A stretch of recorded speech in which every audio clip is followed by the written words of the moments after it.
जन जागरण की दुनिया में पहुंचने के बाद भी मैं पहला ऐसा इंसान बन गया जिसे देवताओं द्वारा शापित माना गया, सिर्फ इसलिए क्योंकि मैंने यह साबित करने के लिए कि देवताओं का असली स्वरूप दरअसल दानवों जैसा है। 3 ऐसे स्तर के पेशे अनडेड स्कॉर्स को जागृत करने का मौका यूं ही छोड़ दिया। हर कोई मेरा मजाक उड़ाने लगा, मुझे बेवकूफ कहने लगा, यहाँ तक कि मेरी नाम मात्र की गर्लफ्रेंड भी मुझसे अलग होना चाहती थी। लेकिन उन्हें क्या पता था कि मैंने एकमात्र छिपा हुआ पेशा आर्टिफैक्ट यूजर जागृत कर लिया है। उस समय जागरण मंच पर खड़ा मैं बेहद उलझन में था, क्योंकि जो दृश्य मैं देख रहा था वह पाठ्य पुस्तकों में लिखी बातों से बिल्कुल अलग था। किताबों में कहा गया था कि जब कोई व्यक्ति अपने दोनों हाथ उस प्राचीन पत्थर की शिला पर रखता है तो एक देवता प्रकट होता है, उसे अपना अनुयायी चुनता है और उसे एक विशेष पेशा प्रदान करता है। इसके बाद वह व्यक्ति उस देवता का अनुसरण करता है, राक्षसों को मारता है और उनकी हार्ट फायर देवता को अर्पित करके शक्तिशाली ताकत और कौशल प्राप्त करता है। लेकिन इस समय मेरे सामने एक नहीं बल्कि पूरे 4 देवता खड़े थे। सबसे पहले जिसने मुझे पेशा देने की पेशकश की वह युद्ध की देवी थी, सुनहरे कवच में लिपटी, हाथ में पवित्र महान तलवार लिए हुए।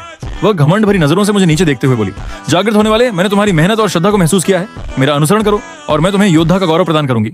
तभी प्राचीन शिला से धूसर रंग की रोशनी निकली और एक टूटी हुई विशाल तलवार धीरे धीरे हवा में प्रकट हुई।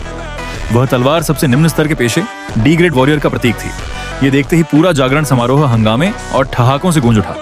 हाँ, इतनी मेहनत पढ़ाई का क्या फायदा, आखिर में तो बेकार पेशा ही मिला। सही कहा, कितना बड़ा मूर्ख निकला। मान लो उसने हाई स्कूल के सभी विषयों में पूरे अंक ही क्यों ना हासिल किए हों, उससे क्या फर्क पड़ता है। हर कोई बिना किसी झिझक के अपनी बातों में मेरा मजाक उड़ा रहा था। तभी अचानक मेरी आंखों के सामने एक पंक्ति उभरी, विकल्प 1, युद्ध की देवी का अनुसरण करो और डी ग्रेड पेशा योद्धा प्राप्त करो।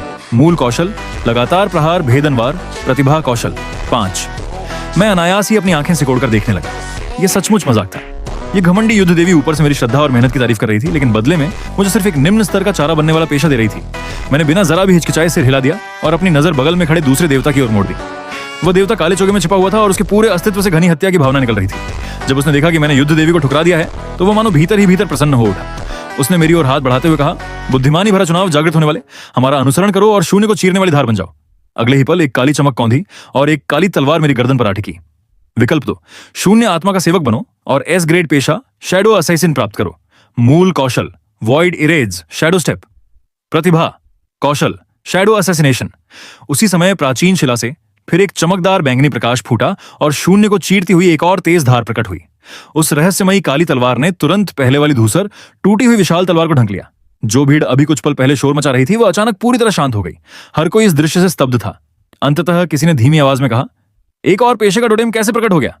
वांग ब्याओ, जिसके चेहरे पर अभी तक व्यंग्यपूर्ण मुस्कान जमी हुई थी, तुरंत गुस्से से हरा पड़ गया। वह अचानक खड़ा होकर चिल्लाया, एक इंसान एक साथ 2 पेशे कैसे जागृत कर सकता है? वहीं बूढ़े प्रधानाचार्य लिन झेंगनान ने भी मेज पर जोर से हाथ मारा। खड़े होते हुए लाल चेहरे के साथ उत्तेजित स्वर में कहा, शाबाश लड़के, इसमें कोई शक नहीं,